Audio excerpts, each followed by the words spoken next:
El Concilio de Nicea, celebrado en el año 325 después de Cristo, ha sido objeto de muchas interpretaciones equivocadas a lo largo del tiempo, frecuentemente impulsadas por la mezcla de mitos con hechos históricos reales. Este evento, fundamental en la evolución del cristianismo, se encuentra en el centro de múltiples narrativas distorsionadas que abarcan desde la supuesta selección de los libros que conforman la Biblia hasta la creación de la doctrina de la Trinidad, según algunos relatos populares. Sin embargo, para comprender verdaderamente lo que sucedió en ese momento clave, es indispensable analizar los documentos históricos y discernir entre los mitos y la realidad. Una de las ideas más difundidas y erróneas es que este concilio decidió los libros aprobados de la Biblia, algo que no ocurrió en absoluto.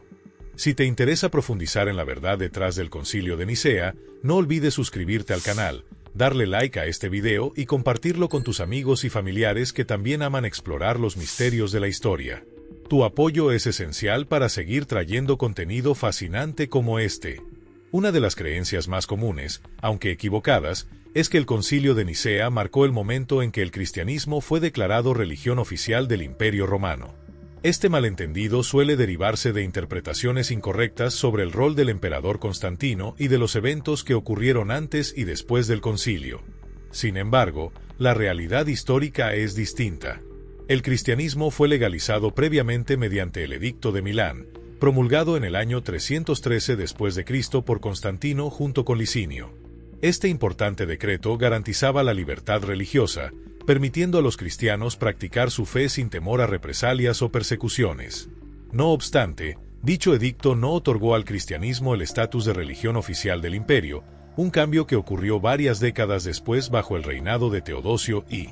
El reconocimiento del cristianismo como religión oficial del Imperio Romano ocurrió mucho tiempo después del Concilio de Nicea. Fue en el año 380 después de Cristo, durante el mandato del emperador Teodosio I, cuando se promulgó el Edicto de Tesalónica. Este decreto declaró al cristianismo niceno como la fe oficial del Estado, marcando un cambio significativo en la historia del imperio. En contraste, el Concilio de Nicea, celebrado varias décadas antes, tuvo un enfoque completamente diferente. Sus objetivos principales estaban relacionados con temas teológicos y organizativos, como la unificación de creencias dentro del cristianismo y la resolución de controversias doctrinales, sin involucrarse en decisiones políticas sobre el estatus de la religión en el imperio. Es crucial distinguir entre estos eventos históricos para evitar confusiones comunes. Una de las ideas erróneas más repetidas es que el Concilio de Nicea fue el responsable de crear la doctrina de la Trinidad. Este tema merece ser analizado con atención, ya que, aunque la Trinidad fue un eje central en las discusiones de este concilio, la idea de un Dios trino no surgió en este evento. Antes de Nicea, ya existían debates significativos en la comunidad cristiana sobre la naturaleza y la relación entre el Padre, el Hijo y el Espíritu Santo. Los escritos de los primeros padres de la Iglesia reflejan cómo esta creencia ya se encontraba en desarrollo. El concilio fue convocado principalmente para abordar la controversia que surgió a raíz de las enseñanzas de Arrio, quien planteaba dudas sobre la divinidad absoluta de Jesucristo. Según Arrio, Cristo era un ser creado, subordinado al Padre, lo que generó un intenso debate dentro de la Iglesia. La reunión en Nicea tenía como propósito unificar la fe cristiana y resolver esta disputa teológica, reafirmando la divinidad completa de Jesús como parte de la naturaleza trina de Dios. Arrio sostenía que Jesús era una criatura subordinada a Dios Padre, lo que generó un intenso debate dentro de la Iglesia. Como respuesta a esta controversia, uno de los logros más significativos del Concilio de Nicea fue la redacción del Credo de Nicea, que reafirmó la igualdad de esencia entre el Padre y el Hijo. Este credo sentó las bases para la comprensión de la doctrina de la Trinidad tal como la conocemos hoy. Sin embargo, es importante señalar que la formulación completa de esta doctrina no se logró de manera inmediata. Fue en el Concilio de Constantinopla, en el año 381 después de Cristo, donde se consolidaron los detalles relacionados con el Espíritu Santo, completando la definición de la Trinidad. Así, lo que ocurrió en Nicea no fue la invención de la idea de la Trinidad, sino más bien una defensa y clarificación de principios teológicos que ya habían sido discutidos anteriormente. Este evento marcó un hito en la unificación de la fe cristiana, pero debe ser visto como parte de un proceso más amplio de desarrollo teológico a lo largo del tiempo. Estos ejemplos demuestran lo sencillo que resulta malinterpretar los eventos históricos y atribuirles significados que exceden sus intenciones originales. En el caso del Concilio de Nicea, la realidad histórica es tan fascinante como las leyendas que lo rodean, pero para entender su verdadero impacto es imprescindible examinar las fuentes con rigor y profundidad. Desde los primeros días del cristianismo, existieron intensos debates sobre la relación entre Dios Padre, el Hijo y el Espíritu Santo. Aunque estas ideas aún no habían alcanzado una formulación teológica definitiva, ya se vislumbraban fundamentos en los textos del Nuevo Testamento. Por ejemplo, pasajes bíblicos como el Evangelio de Juan o las cartas de Pablo hacen alusión a la conexión entre estas tres figuras divinas, dejando entrever un concepto que más tarde se desarrollaría como la doctrina de la Trinidad. Sin embargo, el proceso para consolidar esta enseñanza fue largo y requirió siglos de reflexión y debate dentro de la Iglesia. Nicea fue un punto crucial en este camino, no porque creara estas ideas desde cero, sino porque sirvió para unificar y defender principios ya presentes en la tradición cristiana. Menciones significativas en los textos cristianos tempranos ya mostraban una noción de la tríada divina, como la conocida instrucción en el Evangelio de Mateo de bautizar en el nombre del Padre, del Hijo y del Espíritu Santo. Este concepto no era una invención posterior, sino una creencia que evolucionaba en las primeras comunidades cristianas. Además, escritores antiguos reforzaron esta idea, como Clemente de Roma, quien en el siglo I habló de un Dios, un Cristo y un Espíritu de gracia, dejando evidencia de cómo esta tríada comenzaba a ser reconocida. A principios del siglo II, Ignacio de Antioquía enfatizó la importancia de obedecer a Cristo, al Padre y al Espíritu Santo, destacando que esta noción ya estaba profundamente arraigada entre los seguidores del cristianismo. Sin embargo, aunque estas referencias sugieren una comprensión inicial, la relación exacta entre estas tres entidades no estaba claramente definida ni sistematizada en este periodo. Esto refleja cómo el pensamiento cristiano sobre la Trinidad fue un proceso gradual de refinamiento teológico a lo largo del tiempo. Menciones significativas en los textos cristianos tempranos ya mostraban una noción de la tríada divina, como la conocida instrucción en el Evangelio de Mateo de bautizar en el nombre del Padre, del Hijo y del Espíritu Santo. Este concepto no era una invención posterior, sino una creencia que evolucionaba en las primeras comunidades cristianas.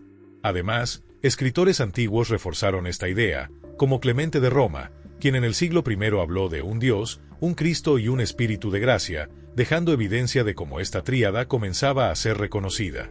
A principios del siglo II, Ignacio de Antioquía enfatizó la importancia de obedecer a Cristo, al Padre y al Espíritu Santo, destacando que esta noción ya estaba profundamente arraigada entre los seguidores del cristianismo. Sin embargo, aunque estas referencias sugieren una comprensión inicial, la relación exacta entre estas tres entidades no estaba claramente definida ni sistematizada en este periodo.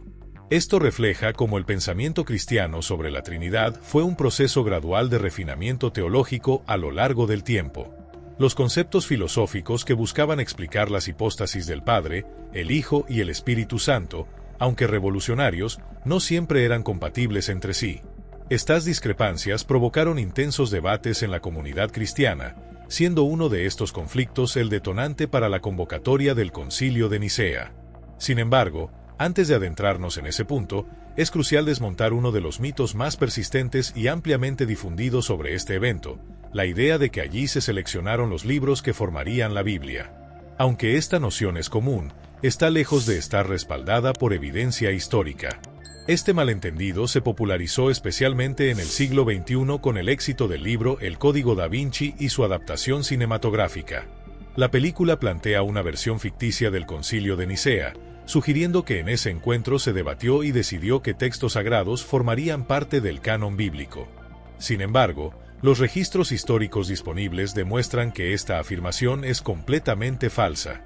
¿Alguna vez te has preguntado cómo los eventos de este concilio moldearon la historia del cristianismo y, posiblemente, influyeron en tu propio camino espiritual?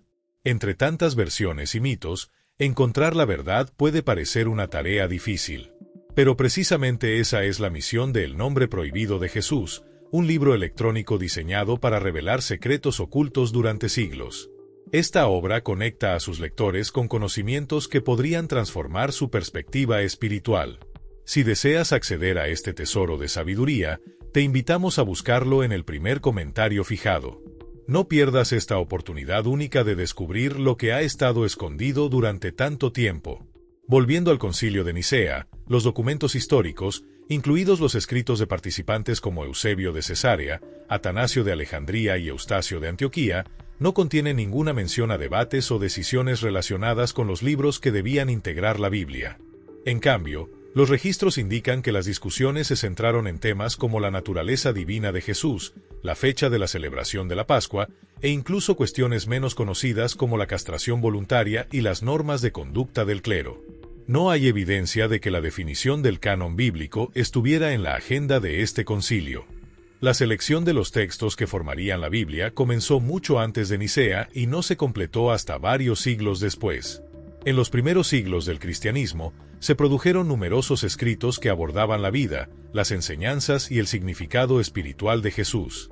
Algunos de estos textos fueron rápidamente aceptados como sagrados por la mayoría de las comunidades cristianas, mientras que otros generaron intensos debates sobre su autenticidad y valor espiritual.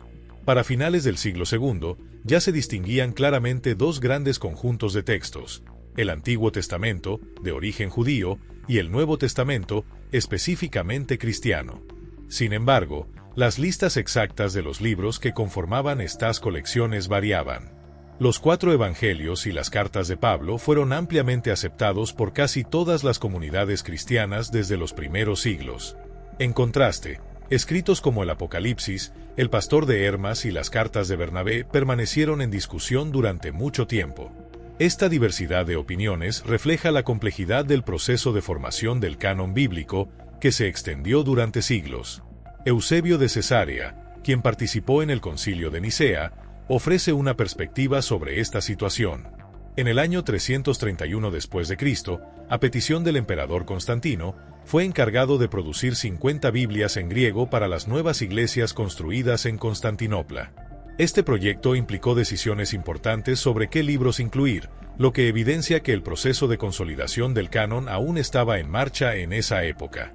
Si deseas seguir explorando la verdad detrás de los grandes eventos históricos y descubrir cómo moldearon nuestra historia y espiritualidad, suscríbete ahora al canal.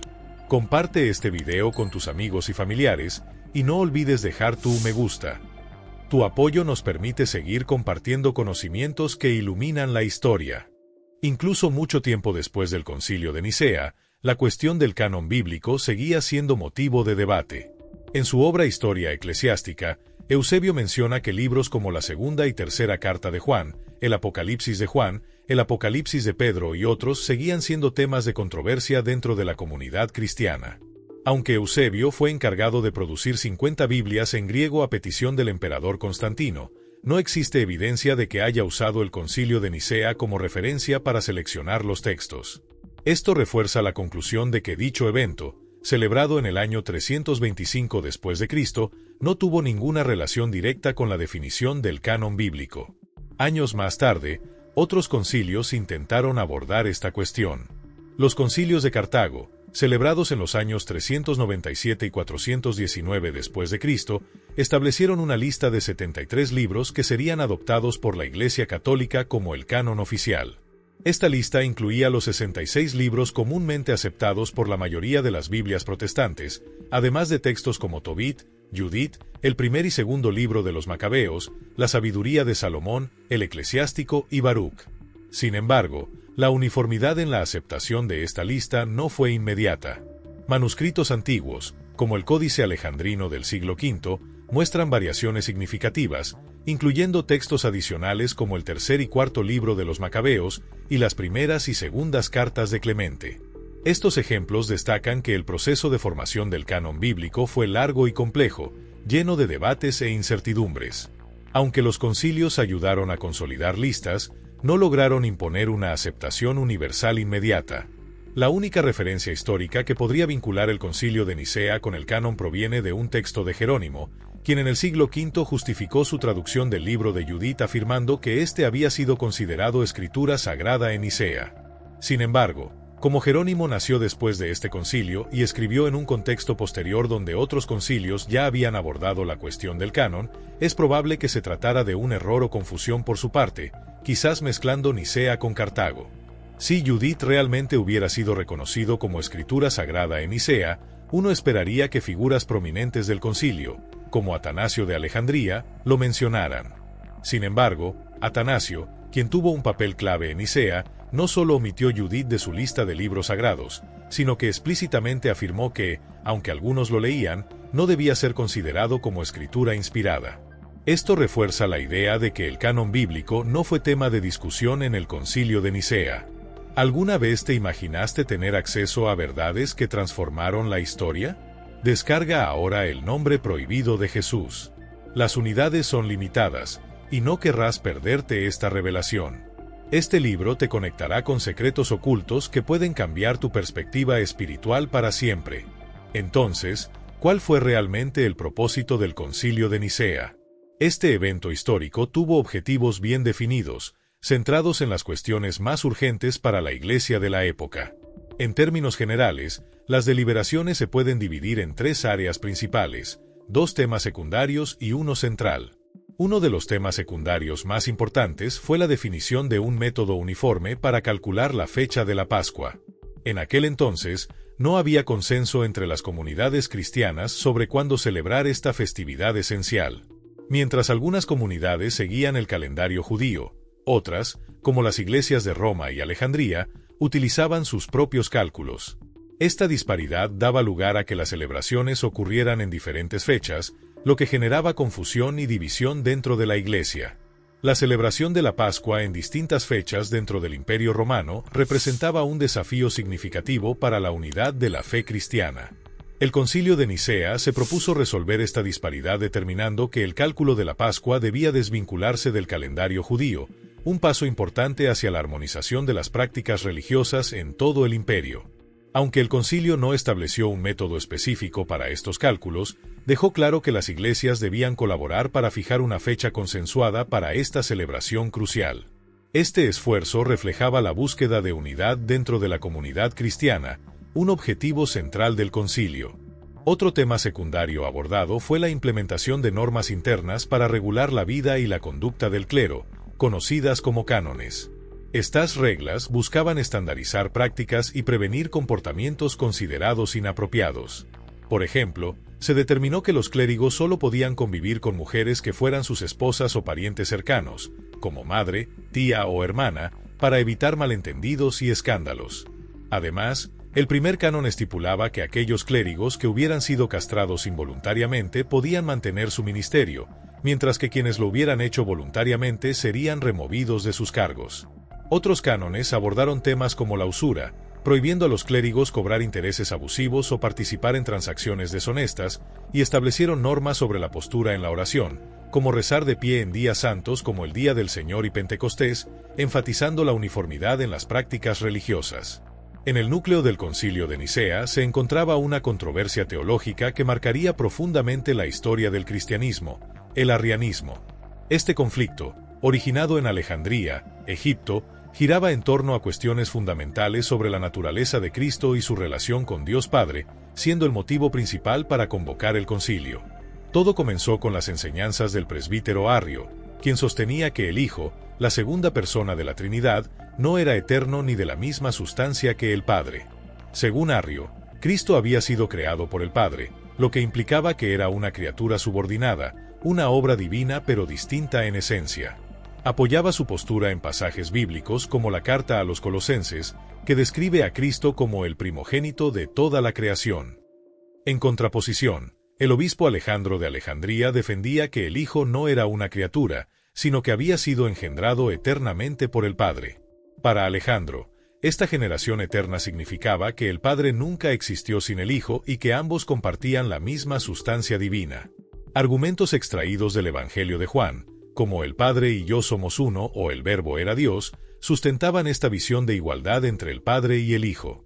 Esta perspectiva fortaleció la creencia tradicional de que el Hijo era coeterno y consustancial con el Padre, una idea que Arrio rechazó vehementemente. La disputa no tardó en extenderse más allá de Alejandría, dividiendo a los cristianos en facciones opuestas en todo el Imperio Romano. Esta creciente polarización preocupó profundamente al emperador Constantino, quien consideraba la unidad del cristianismo un elemento crucial para la estabilidad política del imperio. Inicialmente, intentó resolver el conflicto mediante medios diplomáticos, nombrando mediadores para calmar las tensiones. Sin embargo, la gravedad de la situación obligó a convocar el Concilio de Nicea para buscar una resolución definitiva. Si te interesa descubrir más sobre los debates que moldearon la historia del cristianismo y cómo estas discusiones influenciaron el curso de la humanidad, no olvides suscribirte al canal. Comparte este video con tus amigos y familiares y deja tu me gusta. Tu apoyo nos permite continuar explorando los misterios de la historia y trayendo luz sobre temas fascinantes como este. Sigue con nosotros en este viaje de descubrimiento. En el año 323 después de Cristo, el obispo Ocio de Córdoba fue designado para mediar en el conflicto teológico que dividía a los cristianos debido al arrianismo. A pesar de sus esfuerzos, la división persistió, lo que llevó al emperador Constantino a tomar medidas más drásticas. En el año 325, convocó el primer concilio ecuménico de la Iglesia cristiana en la ciudad de Nicea, ubicada en la actual Turquía. Este evento sin precedentes marcó la primera reunión universal de obispos de todo el Imperio Romano con el objetivo de resolver la controversia arriana y unificar la doctrina cristiana. Según fuentes históricas, Constantino invitó a aproximadamente 1.800 obispos y cubrió todos los gastos relacionados con su participación. Sin embargo, solo entre 250 y 300 obispos asistieron al evento. A pesar de la diferencia entre el número de invitados y los asistentes, esta reunión fue un esfuerzo monumental para alcanzar un consenso sobre las creencias fundamentales del cristianismo. El principal resultado del concilio fue la adopción de la postura defendida por Alejandro de Alejandría, quien afirmaba que Cristo era coeterno y consustancial al Padre. Esta decisión quedó plasmada en el Credo de Nicea, una declaración de fe que rechazaba las ideas arrianas. El texto afirmaba explícitamente que Jesús era de la sustancia del Padre, Dios de Dios, luz de luz, Dios verdadero de Dios verdadero, engendrado, no creado, consustancial al Padre. Además, condenaba cualquier afirmación de que Cristo fuera una criatura o de sustancia distinta al Padre. Aquellos que mantenían estas ideas fueron considerados anatemas, es decir, malditos por la Iglesia. De los obispos presentes, solo 2 se negaron a firmar el credo, lo que llevó a su excomunión junto con Arrio. Por orden de Constantino, estos líderes fueron exiliados, marcando el fin oficial de la controversia arriana dentro del imperio. La formulación del Credo de Nicea no solo resolvió un conflicto teológico clave, sino que también estableció las bases de la doctrina de la Trinidad, consolidando la posición de la Iglesia en los siglos venideros. Además de tratar la cuestión central del arrianismo, el concilio abordó otros temas significativos. Por ejemplo, determinó que la Pascua debía celebrarse independientemente del calendario judío, promoviendo una mayor uniformidad en la práctica cristiana. También se aprobaron reglas de conducta para el clero, conocidas como cánones, que regulaban aspectos como la convivencia con mujeres y prohibían prácticas como la usura o la castración voluntaria. Sin embargo, en contra de lo que sugieren algunos mitos modernos, en ningún momento se discutió la selección o rechazo de textos bíblicos. Es importante mencionar que la creencia en la divinidad de Cristo no fue un tema debatido en Nicea. Desde mucho antes del concilio, la comunidad cristiana ya aceptaba a Jesús como divino. La discusión se centró en cómo entender y describir su relación con el Padre. Incluso Arrio, cuya doctrina fue condenada, reconocía la divinidad de Cristo, aunque desde una perspectiva que lo describía como subordinado al Padre. El Concilio de Nicea fue un punto de inflexión en la historia del cristianismo. Definió la ortodoxia, aseguró la unidad doctrinal de la Iglesia y sentó las bases para futuros debates teológicos. Sin embargo, otros aspectos históricos, como el papel de Constantino, el ascenso del cristianismo en el Imperio Romano y la formación del canon bíblico, merecen exploraciones más detalladas.